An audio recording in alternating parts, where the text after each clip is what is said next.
Right. So our first speaker today is Deborah Sanchi from Lactanet.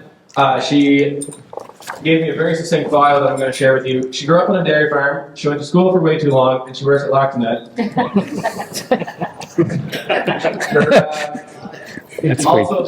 Her father was actually one of the founders of Sex Semen.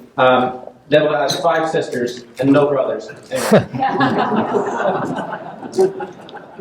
Thank you for coming. The floor is yours. Dominique is actually starting, right? My apologies, I got that all backwards. Great start, guys. My bad. I'll reshare that bio. Dominique, I don't have your last name. Dominique Maxime. So Dominique Maxime is originally from France. He moved to Canada 22 years ago. He was at École Polytechnique for 13 years working on life cycle assessments. And he has now been at Lactanet for 5 months. And he is going to be introducing us to the topics of what is it, what are greenhouse gases, how are we measuring them, what does it mean, and how is it being viewed from an agricultural perspective. So, Dominic, the floor is yours. Thank you very much for coming.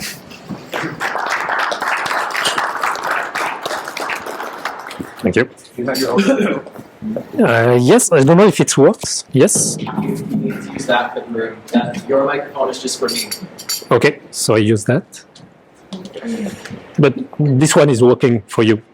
Okay, thanks. Get this.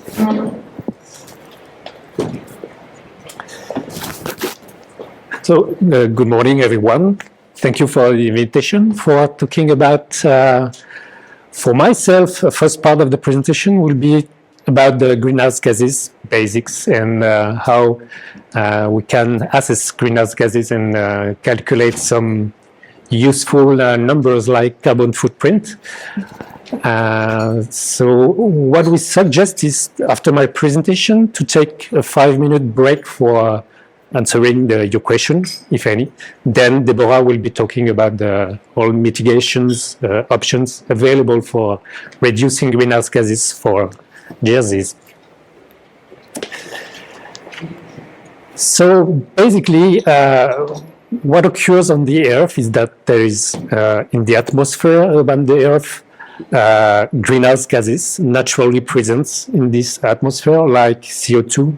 Methane as well is naturally present, and these greenhouse gases and perform the greenhouse effect that in fact is useful for retaining a part of the solar radiation coming on the Earth, which is re-emitted back into the sky, so which is retained to maintain a natural balance of heat on the Earth. But if more and more greenhouse gases are emitted from human activities, then this increase leads to an increase of the capture of the energy, which leads to an increased surface temperature on the globe, plus the cascade of effects we can observe related to climate change, but natural cycle modification like the water cycle, carbon cycle, how the oceans perform, and regarding the regulation of the climate. The main greenhouse gases, GHG, that comes from human activities are first the CO2, carbon dioxide, then the methane, plus some volatile organic compounds, and mostly also nitrous oxide, which is relevant for agriculture, plus industrial gases and precursors of greenhouse gases. Regarding the agricultural activities in details, the most prominent greenhouse gases are the methane, nitrous oxide, and carbon dioxide. So I will be presenting the sources for these greenhouse gases afterwards. These 3 greenhouse gases, carbon dioxide, nitrous oxide, and methane, are quite different in their capacity to retain the radiative energy from the Earth, but also in the fact that they do not stay in the atmosphere during the same times, in fact. So from the emission of one greenhouse gases at time zero, and regarding how it degrades over time, you can see that in the green line, which is the one for the methane, is pretty short compared to, let's say, carbon dioxide, which stays in the atmosphere during thousands of years. So the persistence and the lifetime of carbon dioxide, nitrous oxide is pretty much higher in the atmosphere compared to methane. And in fact, the average lifetime of methane in the atmosphere is about 12 years. So that's why this is called a short-lived greenhouse gases. And the fact is that the methane, once emitted from the animal, but of course there are other sources of methane from human activities like the oil and gas sector that are methane emitted. But regarding the methane from animal sector, in fact, in the atmosphere, once emitted, the methane is quite quickly, over 1,000 of years, transformed, oxidized into CO2 plus water, H2O. And the CO2 is taken back in the short carbon cycle to the photosynthesis and the growth of the plant. So that's how the methane, once emitted in this short carbon cycle, is transformed back into CO2. But the process is like lengthy, but just during like in average 12 years, which is much quicker than CO2, which stays for hundreds, thousands of years. That CO2 in the methane, is it last a long time too, or does it also go 12 years? Now, this CO2 is CO2 which degrades from methane, is in fact CO2 which is called from biogenic sources, because it comes from, it's like uptaken back by the plant during the growth. So this is the cycle of this CO2. And so in some way, it's taken back by the plant and the plants and the soil quickly after being emitted. So it proceeds from a short cycle. That's not CO2 by itself, but CO2 becoming methane, which becomes back CO2.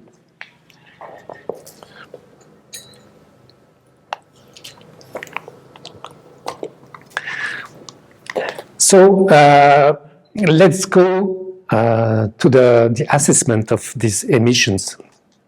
The one thing which is more important is that they are estimated from models and based on human activities that are like, for instance, for the CO2 emitted from energy combustion, activities data are the data related to how many diesel is combusted and transformed into CO2, how many animals are raised and able to emit methane. So all these human activities have to be quantified, and from them we can estimate greenhouse gases, be it CO2, N2O, or methane, or the others. And once this is calculated, they are reported as a common unit, a reference unit, which is called CO2 equivalent, just to take into account the fact that, as I said previously, these three different greenhouse gases have different level of potency regarding the global warming. So making that together on a same unit, which is the CO2 equivalent, is a way to calculate and to sum up the global warming from different gases. And for weighting the fact that each individual gases can have a different level of potency, we are using the global warming potential metrics, which are kind of weighting factors and data provided by climate experts like the IPCC experts, which are regularly updated from IPCC reports to reports. So currently, from the last assessment of the climate experts from IPCC, this value here show the relative level of potency of CO2, methane, and nitrous oxide regarding the global warming. So that means that for the same amount of CO2 or methane, the methane is impacting the climate like 30 times more than CO2. That's how to interpret this value. And the numbers is much higher for N2O. So why are we focusing most on methane these days than on CO2 or nitrous oxide for greenhouse gases? The fact is that the climate experts from last reports, let's say from the 10 last years, have observed that the warming is mostly caused by methane. About half of the warming is in fact due to methane, the rest being due to CO2, mostly from fossil energy combustion, but from other factors as well. But first point, methane is causing half of the global warming. And why agriculture is kind of regarded as an important source of greenhouse gases, and specifically methane. That's because agriculture is the cause of, depending on the countries and how the economy is done in every countries. But in countries like Canada or the US, or developed countries, I would say, methane from agriculture is about the cause of 30% of even more of the total methane emission from a country. And this methane is mostly coming from enteric fermentation.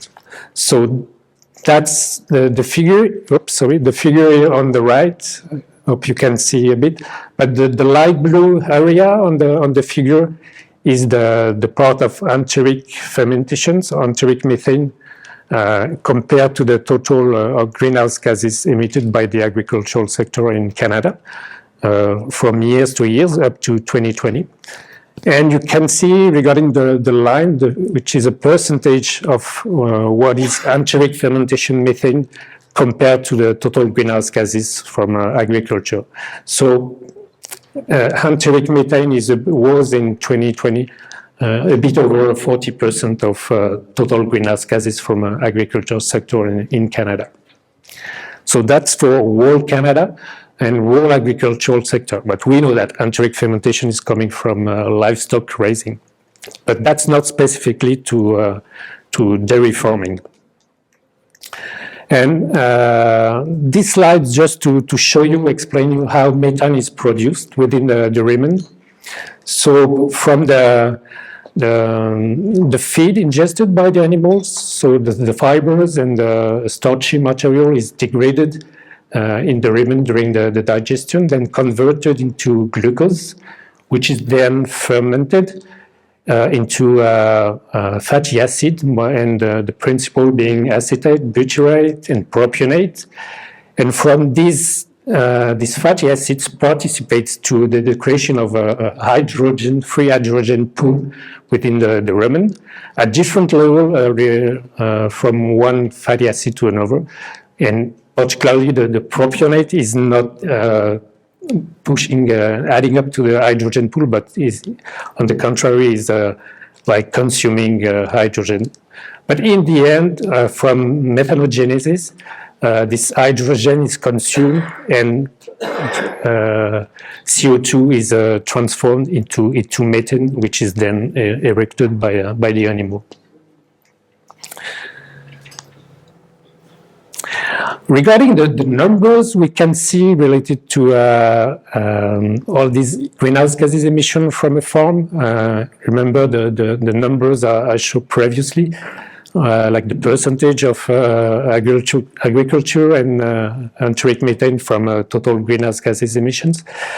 This kind of data is produced on an annual basis, generally by Environment Canada from the national inventory reports. So that gives some interesting information about how the agriculture compares to other sectors in providing or contributing to the greenhouse gases emission and to global warming.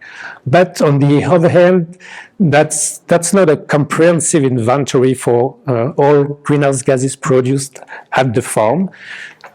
That's just because the way the sectors are computed by Environment Canada from the national inventory is not compiling all actual on-farm greenhouse gases emission to the agricultural sector. And also there is no details between the agricultural sector, so there is no reporting specific to dairy farming, beef farming, maize, cropland, etc. So that's a drawback from this kind of national inventory. So for this reason, that's not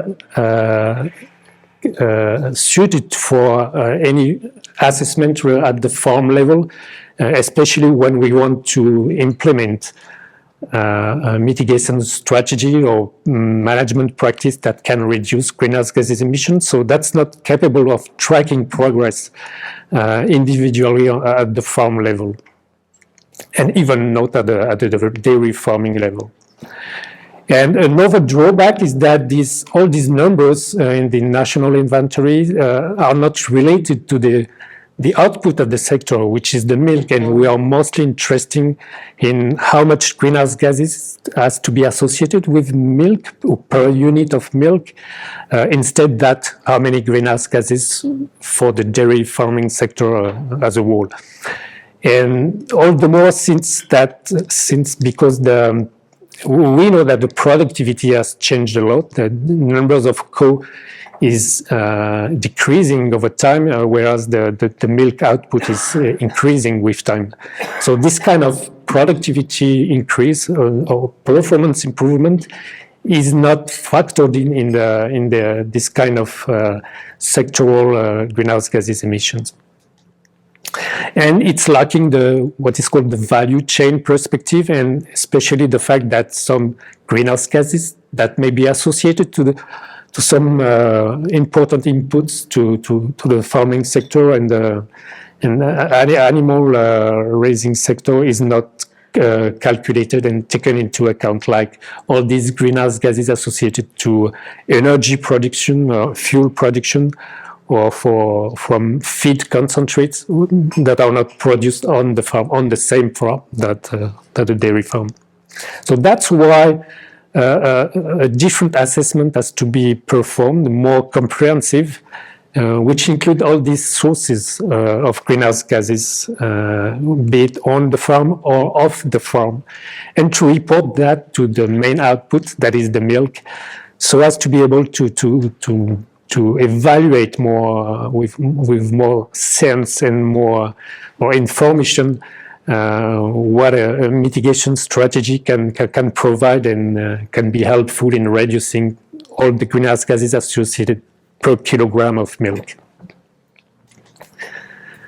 So that's why the footprint perspective is here, which is based on the life cycle approach.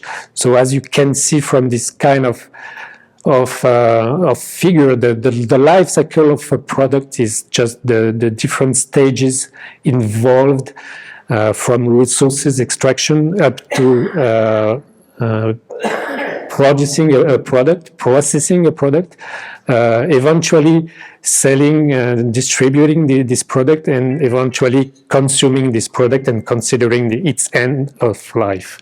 So that's the fundamental principle of a life cycle approach. It can be applied. It can be applied, and the same computations can be done for the whole life of a product, but on the same time we can do the same calculation with cutting the boundaries of the study to the farm gate, for instance. So in this case, just considering the two first stages, that is producing all the resources that are supplied to the farm, then considering the on-farm emissions, the dairy farming is sufficient to calculate the carbon footprint at the farm gate. And that's what I will be talking about now. So milk production only, focus on the two first life cycle stage of milk production. What do we have to consider? We have to consider all these on-farm greenhouse gases emissions. So which are, we already talked about the methane emission from enteric fermentations, which can be emitted on the field for grazing animals or at the barn.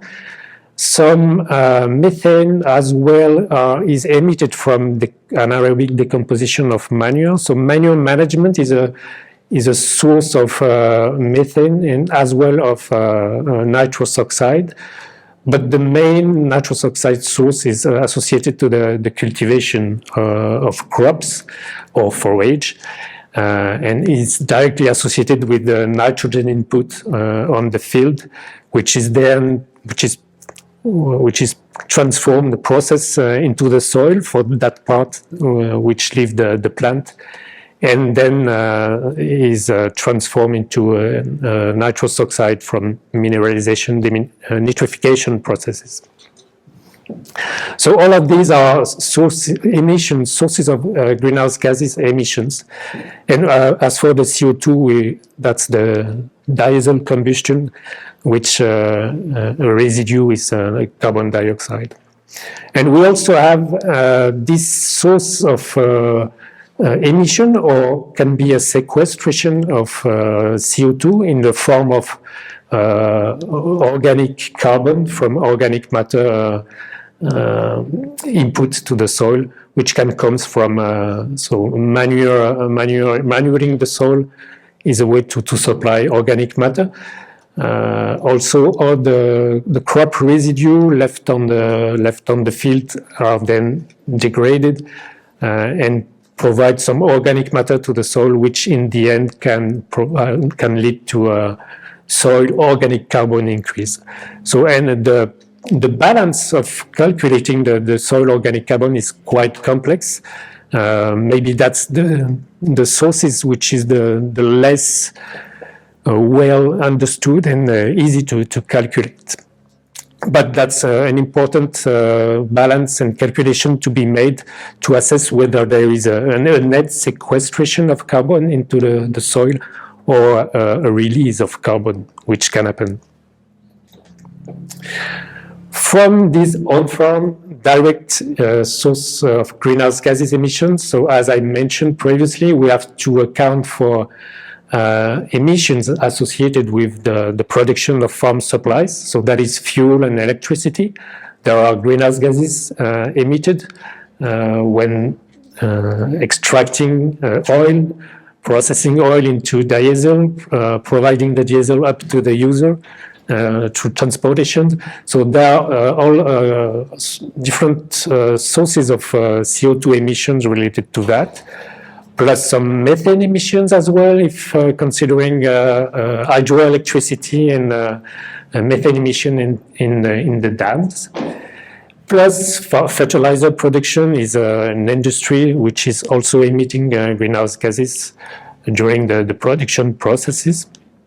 So that adds up to the on-farm greenhouse gases, and carbon footprint assessment will be considering these emissions.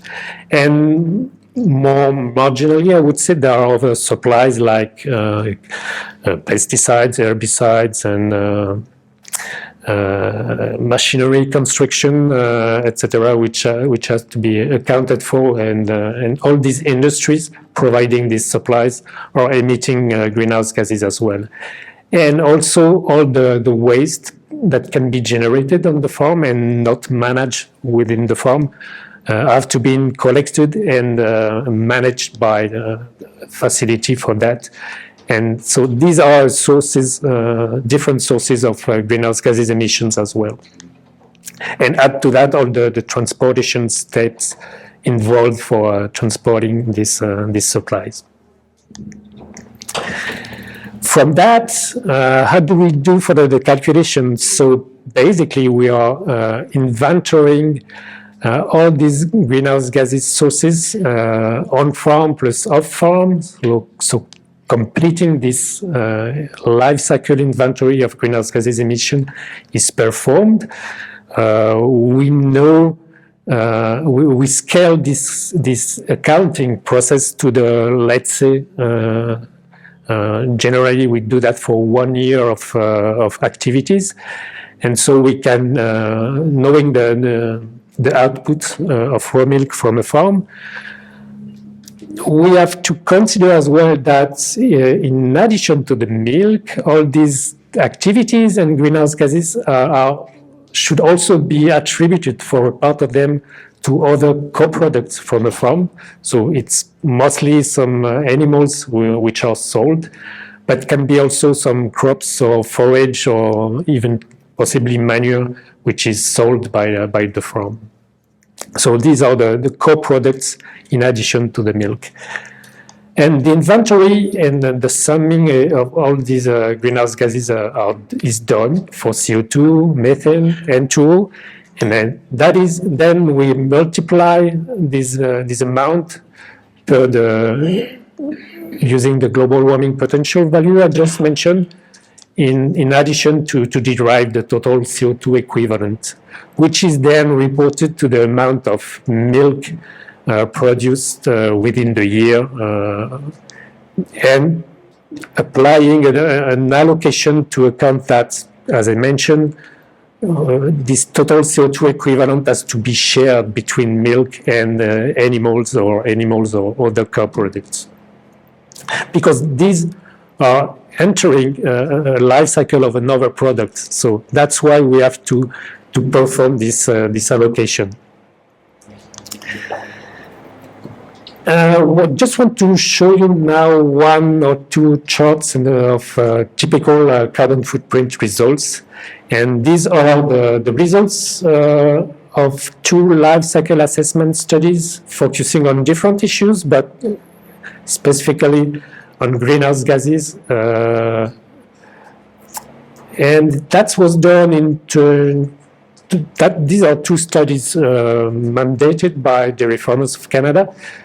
The first one was done for 2011 reference year, second one for 2016, and currently a third LCA studies is underway which will be related to 2021 production year.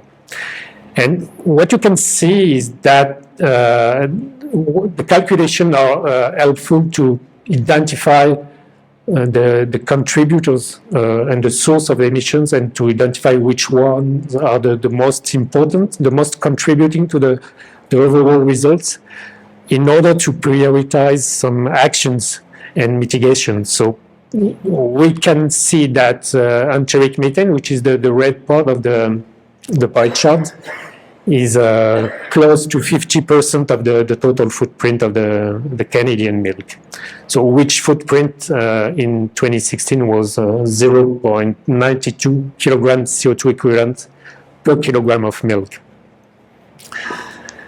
And what was observed from these studies, plus from other carbon footprint studies published in the scientific literature, is that the key factors for decreasing the carbon footprint, decreasing the greenhouse gases emissions, is first all these kind of practices or improvement that can lead to a higher productivity.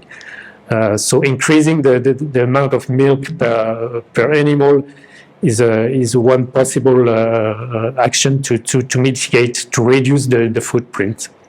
But so in addition to, so Deborah, sorry, will be speaking about many management practice and reduction strategy later on. But just to mention additional one, playing with, I would say, acting on the production of the feed, increasing the feed productivity, that is using less resources like fertilizer, nitrogen fertilizer, or better field management practices to reduce the loss of nitrogen from the fertilizing, like cover cropping, using organic manure as much as possible, to reduce the use of synthetic fertilizer is a way to reduce N2O emissions from the soils, and then to reduce the footprint.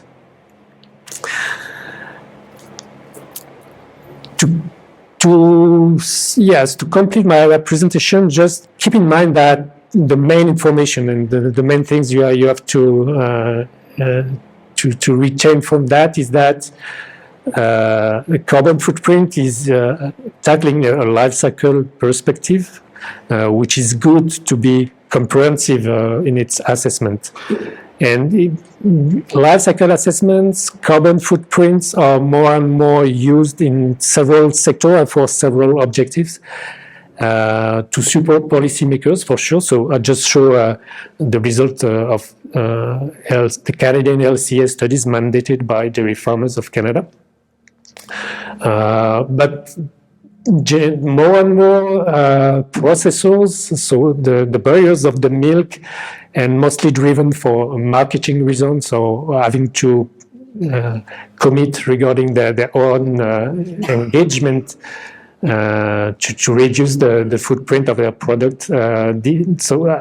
Are requested to provide some environmental information of their product. So any producer of cheese or yogurt is using milk, and for calculating the footprint of the yogurt or the cheese, he has to have the information and the knowledge of what is the footprint of the milk at the farm gate. So that's more and more used for these reasons. And also more and more research projects like projects studying greenhouse gases emission strategy, be it at the field or methane reduction, research project related to enteric methane reduction through genetics or feed change or feed modification. This kind of projects are more and more required to perform on the side of the project some life cycle assessment, just to ensure that the mitigation strategy is not for sure reducing, for instance, enteric methane, but is not increasing the impact and the emissions elsewhere in the life cycle, like at the field, for instance, if some feed change is required. Do not forget that all of that is based on assessment estimates using models, using emissions factors. So there are some uncertainty related to that. That's not true actual greenhouse gases emission, because it's just impossible to measure everywhere all the emissions. So these are estimates. In some research projects, there can be real measurements, but they are just useful in the end to provide, improve the models which are used for estimating the greenhouse gases figure and carbon footprinting. And one important point is that soil carbon and the balance of soil organic carbon, be it a net sequestration or some loss of soil carbon, is not always assessed and implemented in the calculations. So, because the difficulties in estimating this kind of emissions or sequestrations.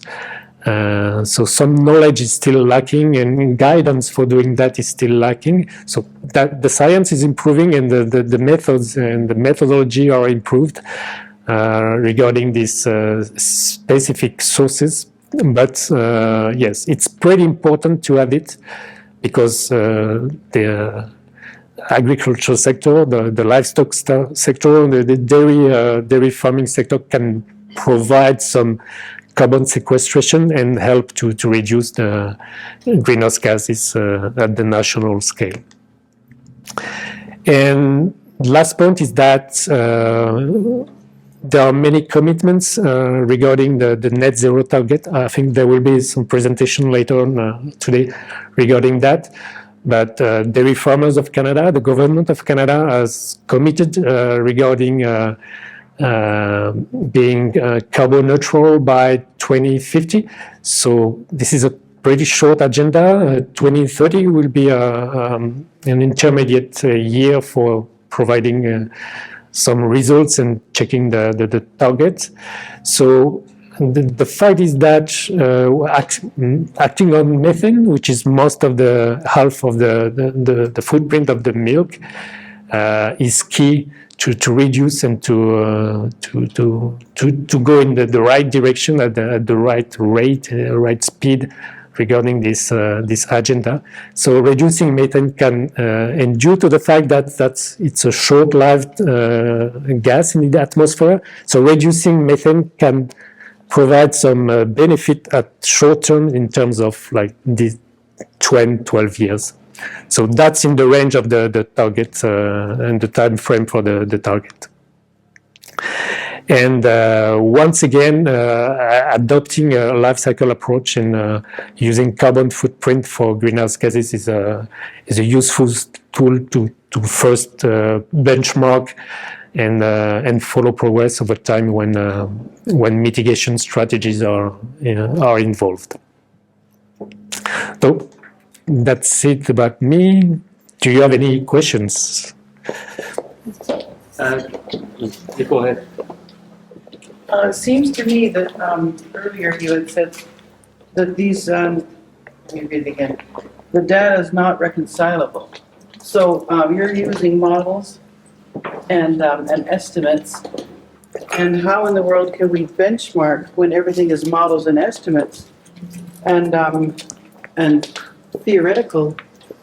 So how can we benchmark and then measure our progress when it's all?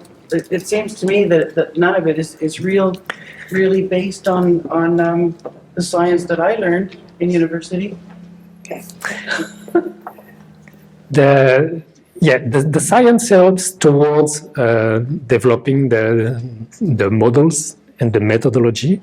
In addition to that, scientists merge and but not only scientists but also the industry partners are all discussing to agree on a common methodology as well. So there are standards being developed.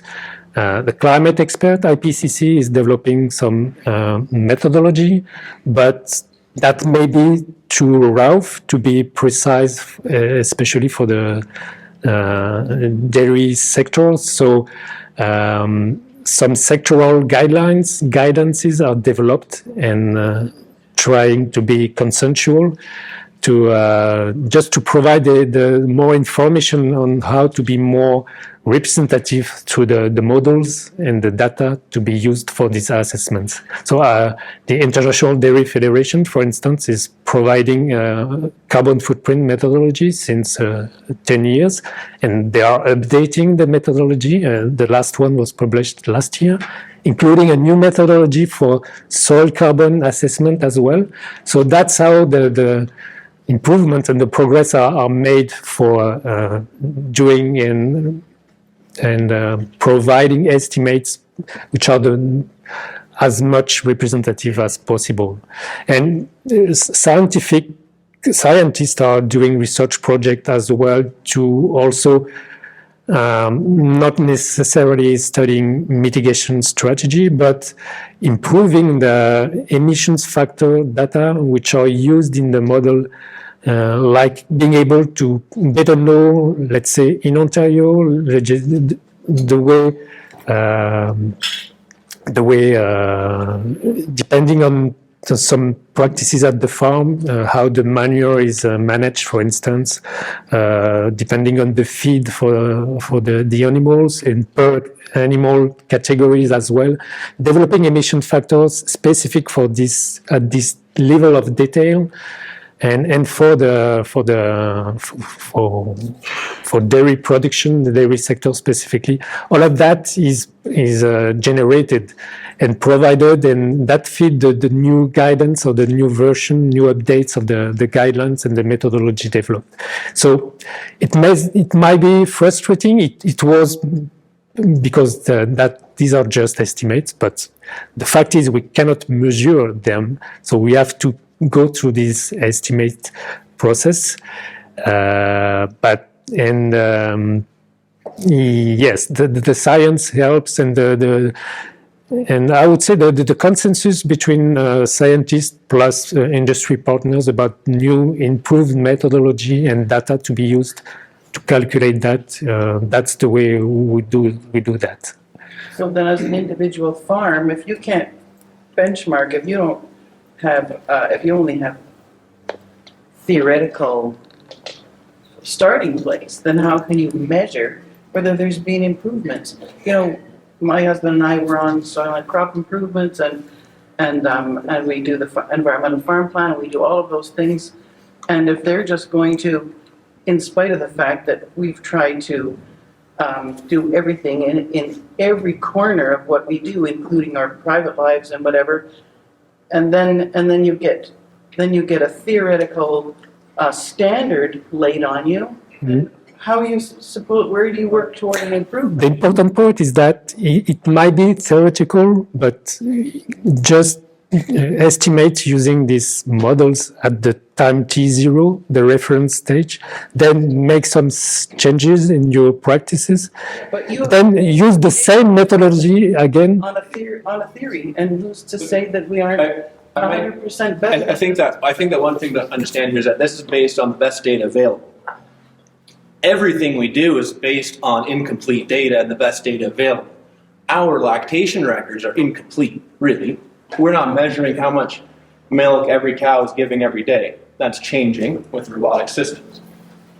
But the fact is that those models are theoretical models based on test day data collected 10 times throughout a 300-day interval, right? This is no different except on a much bigger scale.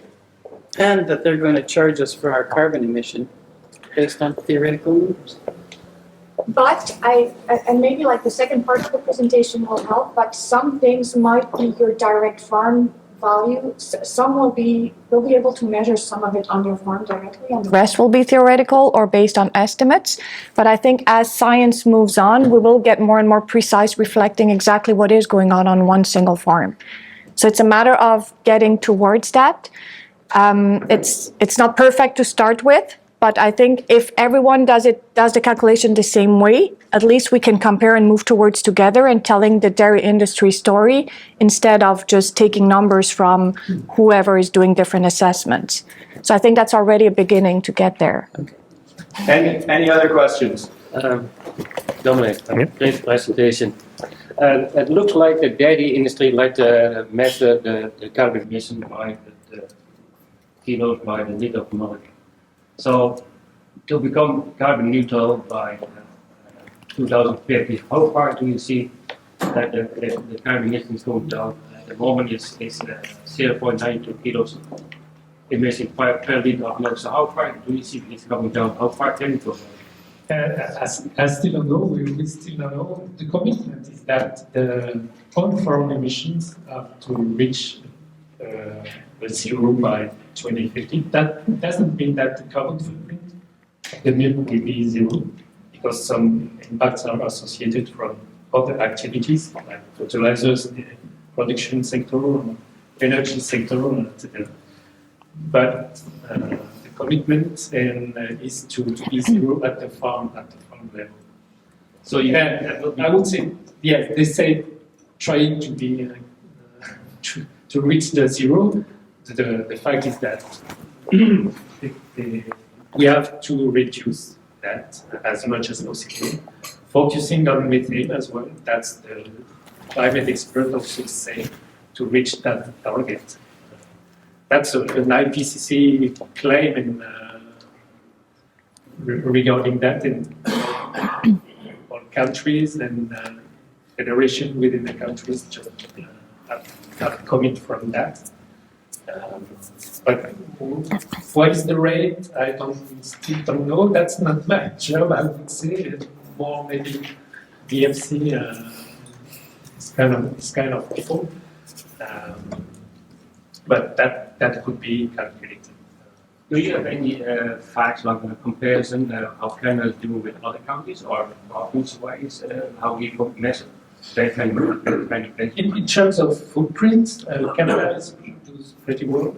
We're like under 1 kilogram of CO2 equivalent per kilogram of milk. That's a pretty low range in the world. Don't have I have some figure about that, but my computer. But in the US, for instance, they are more about 141, 2.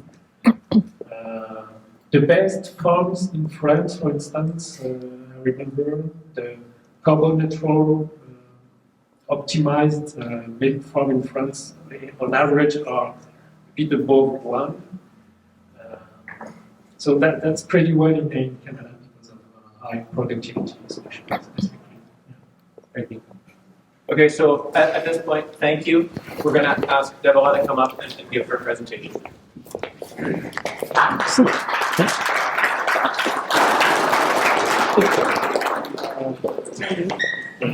Thank you. So, as somebody mentioned earlier, Earlier on, I'll go in fields that you might know a little bit more. I'll go on what can you do on farm to help mitigate the methane mainly, and focus on that. And I'll get to some potential benchmarking that we can do afterwards to help assess the farms.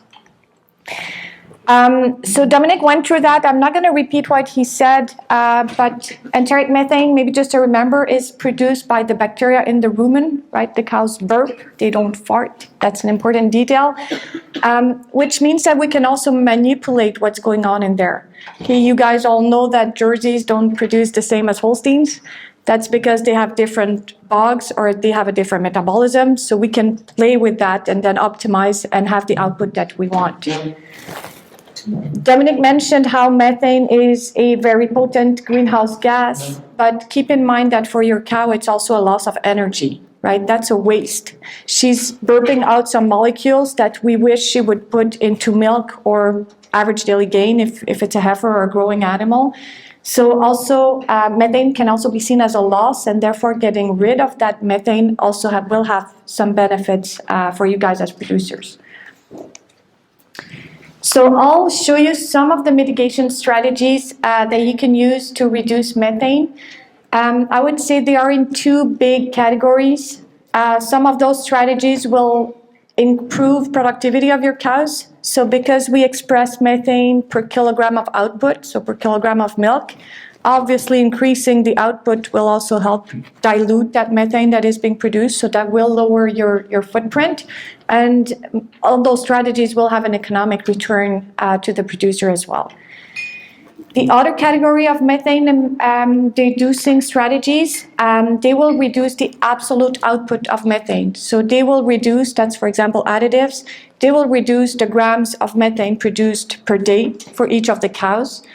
However, the impact on productivity is usually not bad, but might not bring any benefits either.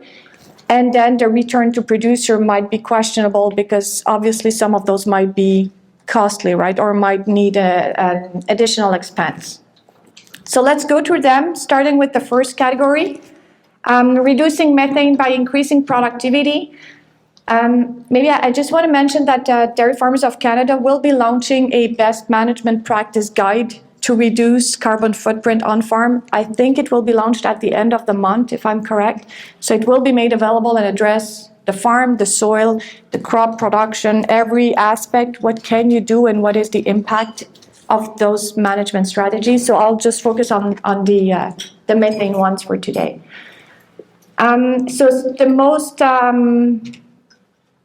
productive strategies are the ones that bring back the most, and I'll show you how to do each of them, but increasing the feeding level of the cows, so having them increase their dry matter intake, reduces methane by 17%, impact on productivity on average, increases productivity by 17% as well. So you get more milk, less methane. That's a great combination. Improving forage digestibility, minus 13% on the methane and 9% impact on increased productivity.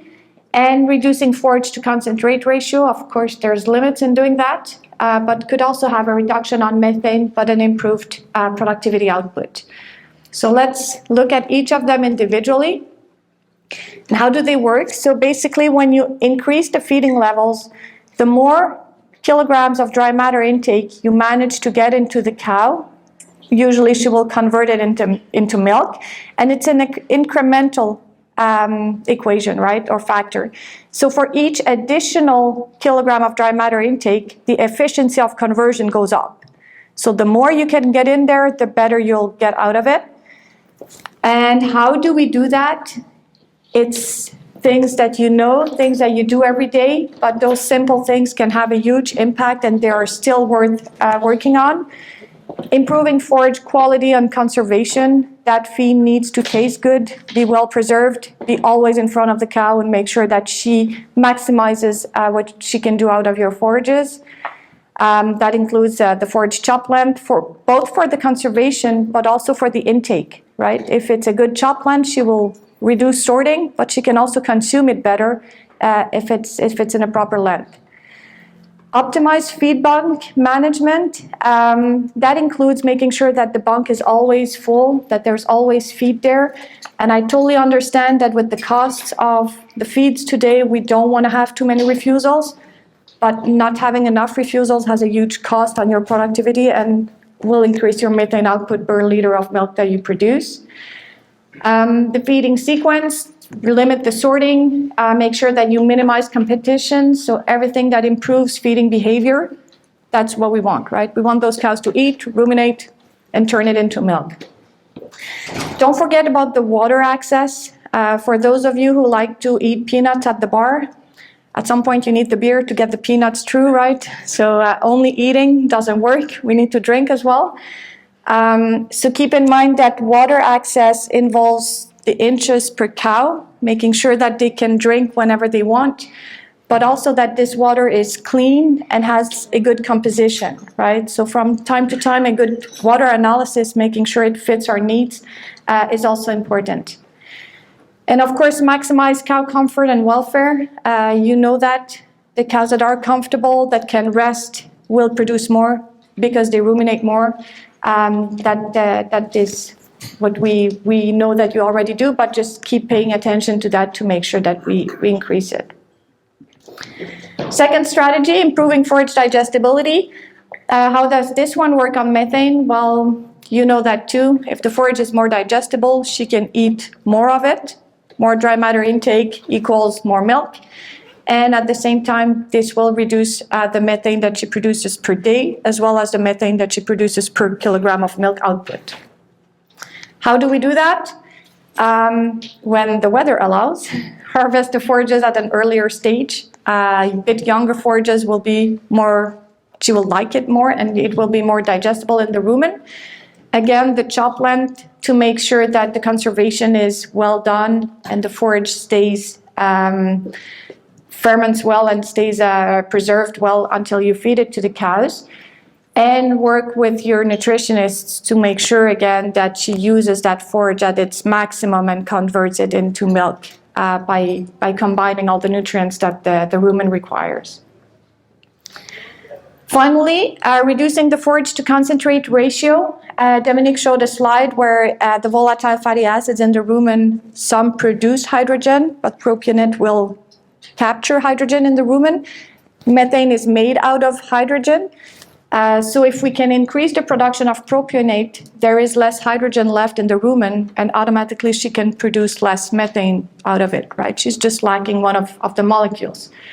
So increasing concentrates helps to increase productivity most of the time, so therefore reduce methane per kilograms of milk. And the good thing is if you manage to optimize that perfectly in the rumen, you also reduce your MUN output and therefore don't lose as much nitrogen in the environment afterwards. which is another one of the greenhouse gas contributors.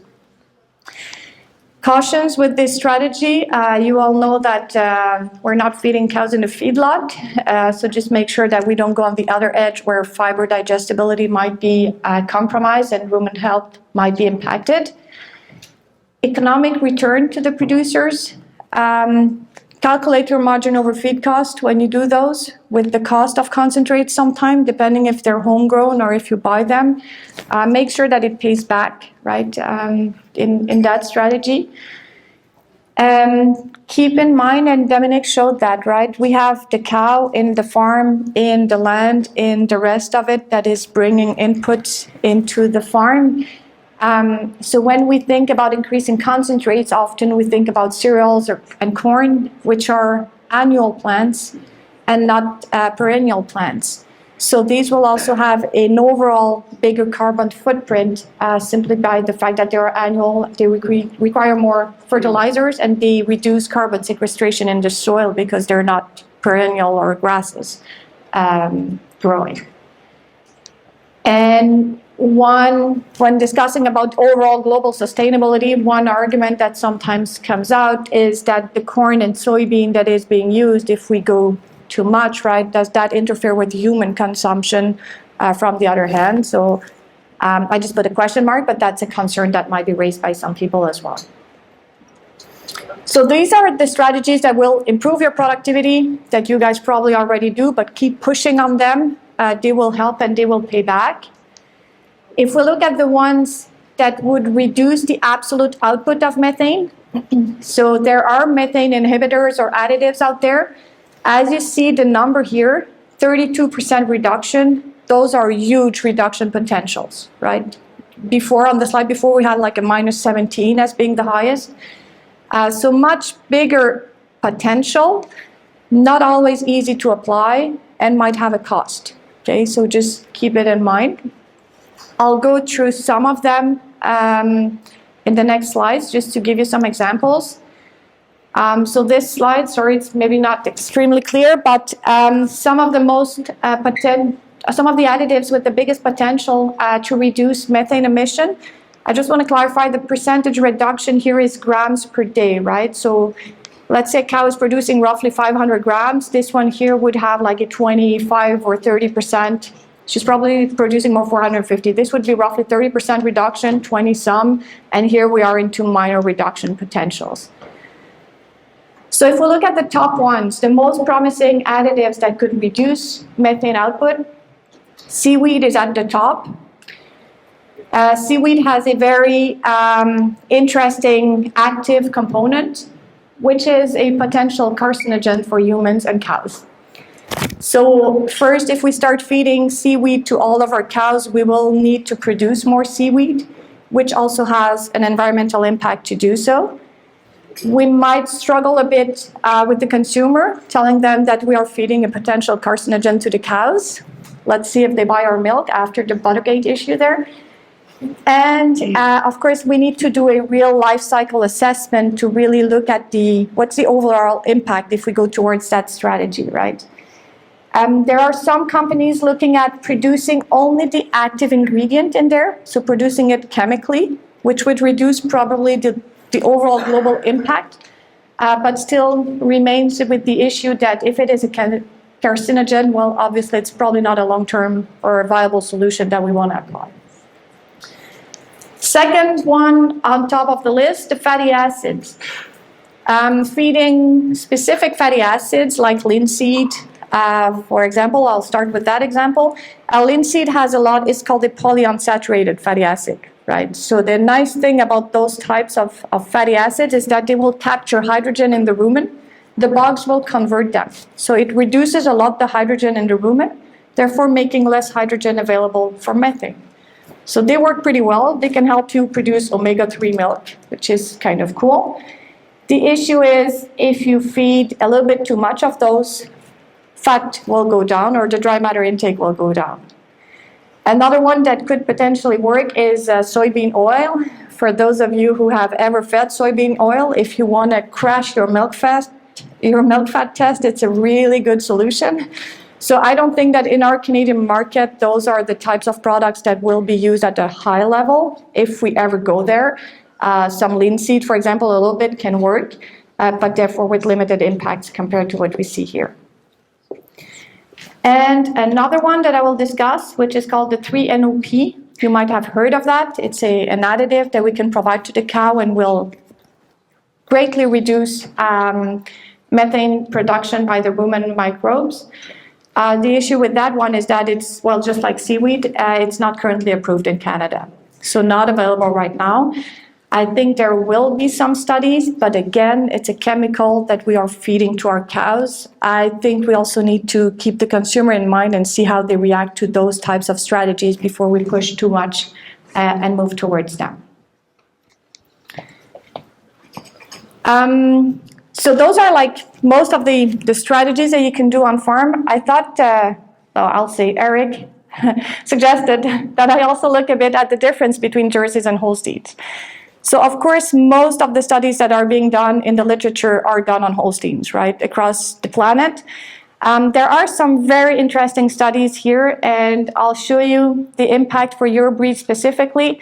So don't bother about these two columns here. That's for the scientific people who want to have them. But basic description, so you get the body weight, dry matter intake, so I'll say average milk production, could be better, but let's just so you have the numbers, you know what type of cow we're talking about. If we look at methane production, so how many grams of methane do they output per day? Holsteins produce more methane than Jerseys. Whatever is in red is statistically significant, okay? If we look at the yield of methane, so if we look at methane per kilogram of body weight, Jerseys produce more than Holsteins. If we look at methane per kilogram of dry matter intake, numerically it looks different, but this is not statistically significant, so we say it's the same. If we look at methane per kilogram of NDF ingested, it's the same. If we look at methane in grams per kilogram of forage NDF ingested, again, it's the same. So if we go in what we call methane intensity, or per kilogram of output, if we look at methane per kilogram of milk produced, Jerseys are higher emitters than Holsteins. If we correct that for the components, so if we go in kilograms of fat and protein corrected milk, they are the same. Okay, so which one is the best unit? This one down here. This is what is used in the presentations that Dominique showed you. It's per kilogram of energy-corrected milk, usually, that it is reported. I would suggest in our Canadian context, we should probably be by kilogram of fat that is outputted, because that's our quota system. The issue sometimes is that our governments still stick here a little bit in grams per day. But obviously with the demand for milk and the high production level of our cows that keeps going up because of better genetics and management, reducing the grams per day is extremely difficult. Reducing the grams per unit of quota that we need to produce, that is doable. Okay, so we are sticking to that and trying to convince them that this is the right measure. And obviously this is the one that is being used in the life cycle assessments. So another interesting comparison between Jerseys and Holsteins, how do they respond to a ration change? Okay, very often when we compare the literature for those two breeds, the rations will not be exactly the same. So of course that also adds to the rest of the complexity. In this study, and sorry, like the methane is in liters, so the numbers look weird, but we'll just stick to the difference. They had Holstein cows and Jersey cows, and then Holsteins were fed either a high forage or a high concentrate ration. And that same high forage and high concentrate ration was also fed to the Jerseys. So now we can compare how they react to a switch of rations. So I'll summarize that here. If we look at daily methane, so in liters per cow per day, Holsteins overall produce more methane than the Jerseys overall. But the Holstein cows responded to the high concentrate ration, whereas the Jerseys did not respond to the high concentrate ration, or responded only very slightly. If we look at methane per kilograms of energy-corrected milk, both breeds responded, no overall breed effect, so both breeds are on average at the same level, and both breeds responded similarly to the ration change. So again, using that methane output per unit of energy-corrected milk is probably the one that needs to be used.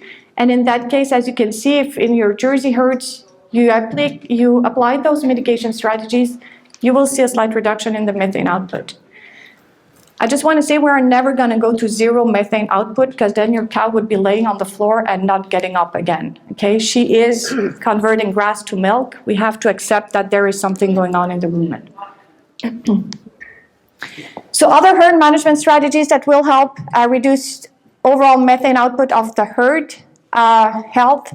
Obviously, if we talk per unit of milk production, everything that affects milk production will affect methane being produced. So if your cows are sick and you cannot sell that milk, or milk production goes down, you're increasing methane output per unit of production. So regular health checks with the vet, biosecurity measures to make sure you don't get anything into the herd, disease prevention, vaccination programs, global cow comfort to make sure that they're always at their best. Those things will help you reduce the methane output per unit of energy-corrected milk that you produce. Improve production efficiency, longevity. The heifers burp, but they don't produce milk. So in the global calculation of your farm, those are just methane emitters. They don't contribute to the milk output, right? So those are a big factor. Anything you can do either through genetics or in the cow comfort and environment to help them better cope with climate change will also be beneficial. Because we know summers will be hot, so a good ventilation will make sure that those cows keep eating and that your milk production stays throughout the summer months. So these will all have a high return on investment.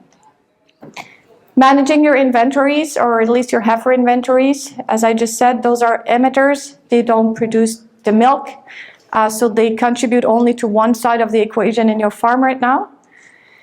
And everything you can do to improve feed efficiency, a bit like we discussed earlier. So work with your nutritionist to make sure that the rations are well balanced, but also everything you can do to optimize feeding behavior. No competition, no sorting, no sludge feeding, everything as stable and constant as possible. The one I want to spend just a little bit more time on is genetics. You might have heard that. So in April 2023, Lactanet will release the new genetic evaluations for methane efficiency for Holstein cows, of course.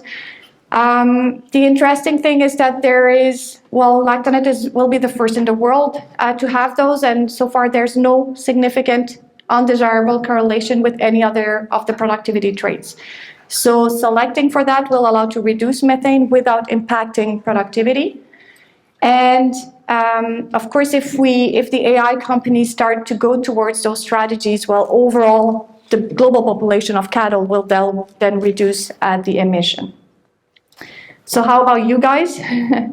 Of course, we want to do the same for the other breeds, right? And we will eventually be looking for producers to help in that data collection that is required to do so.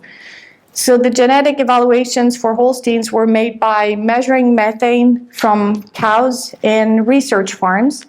What we want to do is measure methane from a whole bunch of other breeds and different farm conditions, but in a real farm situation.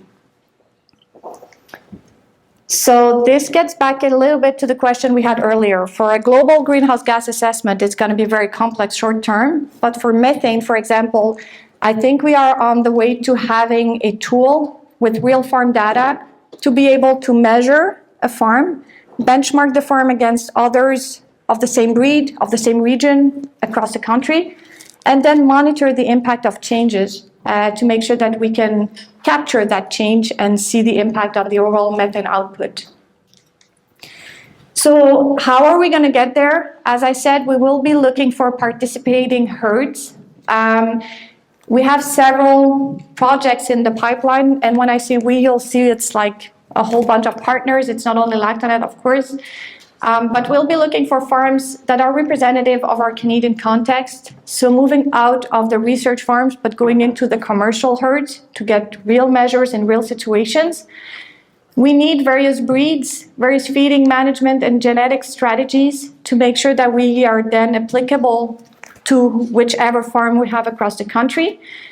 And the farms we will be looking for, we need AMS system, so robotic system farms right now in the short term, because the concept of the project, sorry for the quality of the picture, but this here is a methane, it's called a sniffer basically. So it's a device that we install in the feeding bin of the robot system that will measure methane every time a cow comes and eats. And together with the milk output that she produces at the same time, we will be able to establish the relationship between milk and methane. And then we have milk from every farm across the country to the bulk tank or through milk recording. So then it will be possible to upgrade that to a much bigger level. So that is basically, that's the small device that is inserted there. And then there's a much bigger box that is usually put on top of the robot. I sound like I know what I'm talking about. We have not started installing those. The first farms in Alberta should be installed pretty soon with some financial support we got there. So as I said, what we can then do is measure the methane that the cow is producing and link that to what we call the milk fingerprint or the milk DNA. Basically, in our infrared analyzers in the labs, so both on the payment samples or on the individual cow samples, every time the milk gets through the analyzer, it collects like its DNA footprint, right, or fingerprint. And then we can develop equations to predict a whole bunch of things. So there is no methane in the milk. But because the methane is produced in the rumen, and the rumen pretty much dictates what comes out in the milk, we can establish the relationship between the two with a pretty good correlation, enough to get an overall idea of where the farm stands and to see impacts of changes. So the idea here is to develop that tool or optimize it with commercial data, because we developed that with research farm data. So collecting methane output and milk from individual cows, that will help for the development of the genetic indexes. So as I said, Holsteins, it's started, it's going to be improved with more data. Other breeds will be added as soon as we get data there. We can then do the same thing on the bulk tank level. So every other day, roughly every 48 hours, as the milk gets picked up and it gets analyzed for fat, protein, MUN, lactose, whatever else, you could get a methane estimate out of that bulk tank milk. And if we put that together, well, we can eventually come up with a cow and herd level tool that will help to compare the farms and help for improvement. So once we have that for all the farms across the country, for example, or for farms in a specific province, we can compare and we'll know who the farms are that are low emitters, average or high emitting farms. And then, as we do the maths for all farms across the country, we know exactly how each of you would be, for example. So we can go and look at the best herds, look at what they do, what are their strategies, what is their genetics, what's their feeding program, how do they manage the cows, because that would be only the enteric methane output.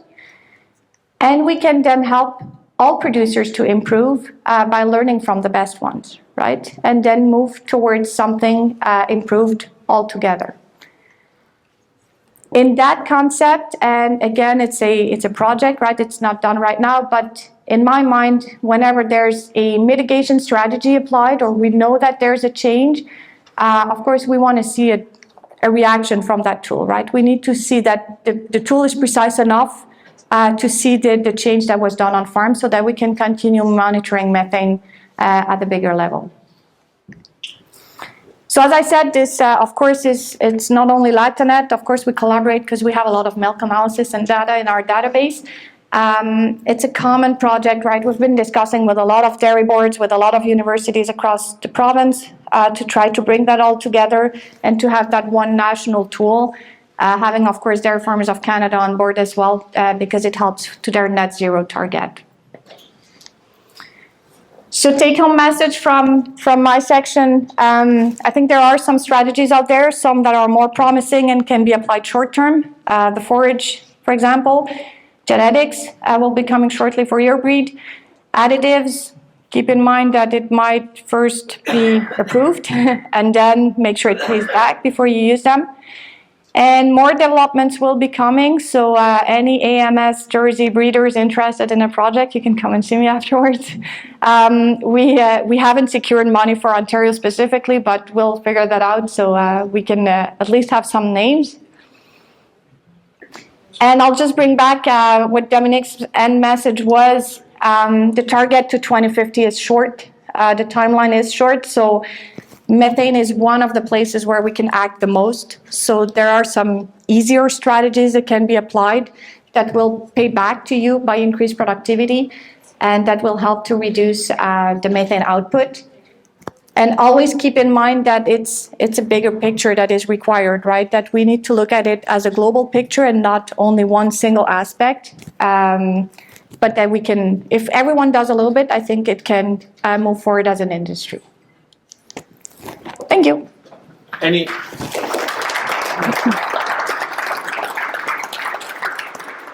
Do you have any questions for Devella? I just have one kind of question, and I know nothing, so just, but if you're taking the measurement out of the robot where they're eating, do they not burp more when they're actually digesting and regurgitating? So is that an accurate measure? Should it not be where they rest and measuring that amount? Like I just, because they're eating, they're not processing the food just quite yet. I don't know. You're absolutely right. The issue is that there's no way to do it easily in a commercial setup otherwise. So that's why research has done it this way, and there are correlation equations that are being developed. Okay. So it's not as precise, but the only other method is to put sort of a cone on your cow's head and capture 24 hours a day, For dog. sort of, and she will reduce her milk output. Let's agree on that. Yeah. The other option is what is called those green feed stalls. So it's a huge green bin and the cow has to eat in there every time.